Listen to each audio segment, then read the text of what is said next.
बिस्मिल्लाहिर्रहमानिर्रहीम। अस्सलाम वालेकुम। Welcome to my channel cooking library. कैसे हैं आप सब? उम्मीद है कि आप सब खैरियत से होंगे। आज मैं आपके लिए लेके आई हूँ आलमंड केक की रेसिपी और ये केक हम बनाएंगे विदाउट ओवन और इसे हम सिंपल पतीले में बेक करेंगे और बिल्कुल बेकरी स्टाइल। सबसे पहले केक के इंग्रेडिएंट जो है वो मैं आपके साथ शेयर कर लेती हूँ।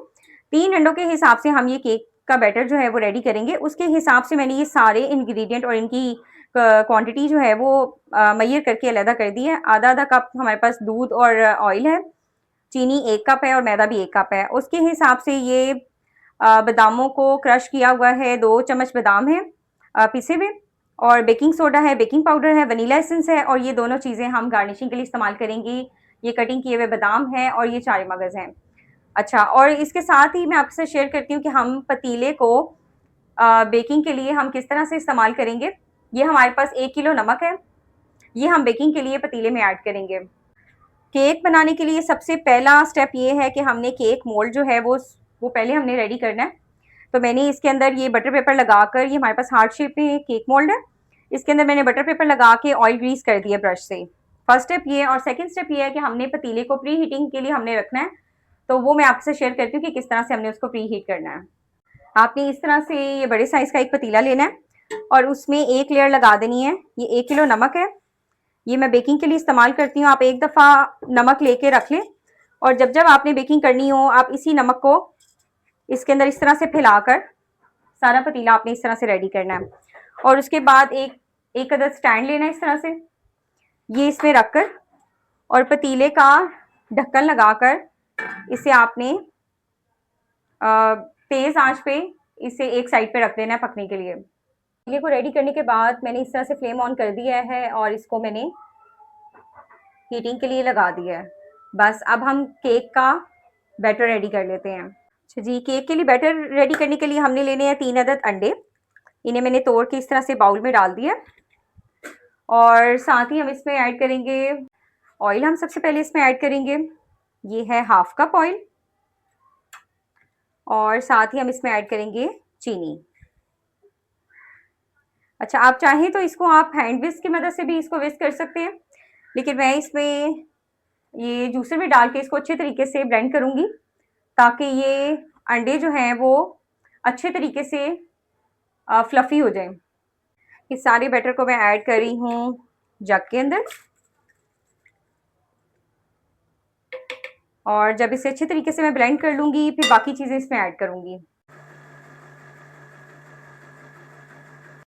ये देखिए, इसको मैंने इतना ब्लेंड किया है कि इसमें ये इस तरह से लाइट कलर आ गया है।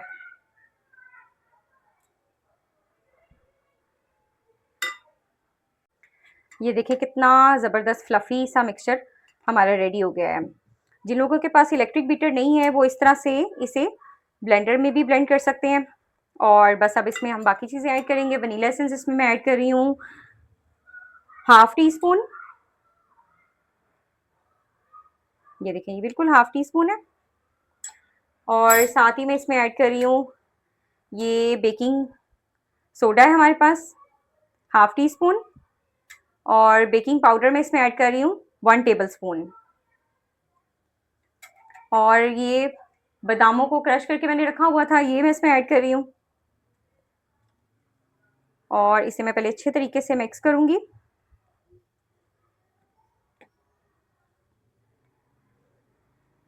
और अब इसमें मैं ऐड करूंगी ये 1 कप मैदा है, ये मैं इसमें ऐड कर रही हूँ। अब इसे अच्छे तरीके से मैं स्पैचुला की मदद से इसे अच्छे तरीके से मैं मिक्स करूंगी। इससे स्मूथ सा बैटर हमने रेडी करना है बिल्कुल। जब ये अच्छे तरीके से मिक्स हो जाएगा तो ये परफेक्ट किस्म का बैटर हमारा रेडी हो जाएगा। मिल्क हम इसमें बाद में ऐड करेंगे, सबसे पहले हम मैदे को इसमें मिक्स कर लेंगे और बाकी सब चीज़ों को।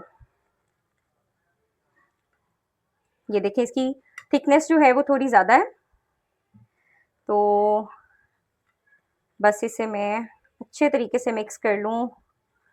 फिर हम इसमें अब ऐड करेंगे मिल्क, ये हाफ कप है हमारे पास।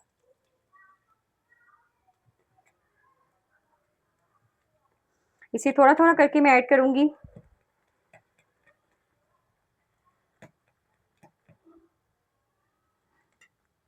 और ये बाकी का भी हम इसमें ऐड कर देंगे। ये देखें ज़बरदस्त हमारा बैटर रेडी हुआ है। इसकी थिकनेस थोड़ी-सी मैं आपको चेक करवाऊँ तो ये देखें इतनी थिकनेस इसकी इस तरह से होनी चाहिए। बस अब हम केक मोड़ लेंगे। पतीला हमारा प्री हीट हो चुका है। ये तकरीबन 10 मिनट लगे हैं मुझे इसकी मिक्सिंग में और ये सारा बैटर हम इसमें हम ऐड कर देंगे।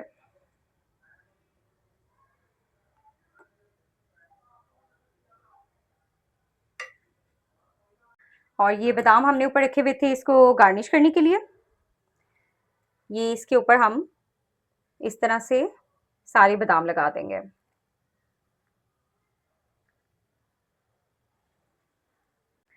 और अब हम इसमें डालेंगे ये चारे मगज़ हैं, इन्हें 4 सीड्स भी कहते हैं और इसमें वाटरमेलन सीड्स भी होते हैं, मेलन सीड्स भी हैं इसमें और इसमें कुकम्बर सीड्स हैं, पम्पकिन सीड्स हैं। ये बच्चों के लिए भी बहुत हेल्दी हैं और हमें इनको डिफरेंट चीज़ों में हमें इसे इस्तेमाल करना चाहिए। तो मैं तो इस तरह केक में या इस तरह की चीज़ों में बच्चों को डाल के देती हूँ, क्योंकि ये वैसे तो खाए नहीं जाते लेकिन इस तरह से बच्चे चीज़ों में खा लेते हैं। चलिए जी, अब हम इसको बेकिंग के लिए अब हम अपने केक को पतीले में रखेंगे जो जो कि हीट हो चुका है। अब पतीला जो है वो बहुत ज़्यादा गर्म है, तो हमने इसको बहुत ध्यान से अंदर रखना है कि हमारा जो हाथ है ना, वो पतीले को बिल्कुल ना लगे। तो ये देखें मैंने इसको ये देखें पतीले में मैंने इसको रख दिया। अब इसको हमने 50 मिनट्स के बाद इसे खोलना है, उससे पहले हमने इसको बिल्कुल भी नहीं चेक करना। 50 मिनट्स के बाद हम इसको चेक करेंगे टूथपिक की मदद से। अगर तो हमारी क्लीन निकली तो इसका मतलब है कि केक हमारा कुक हो चुका है।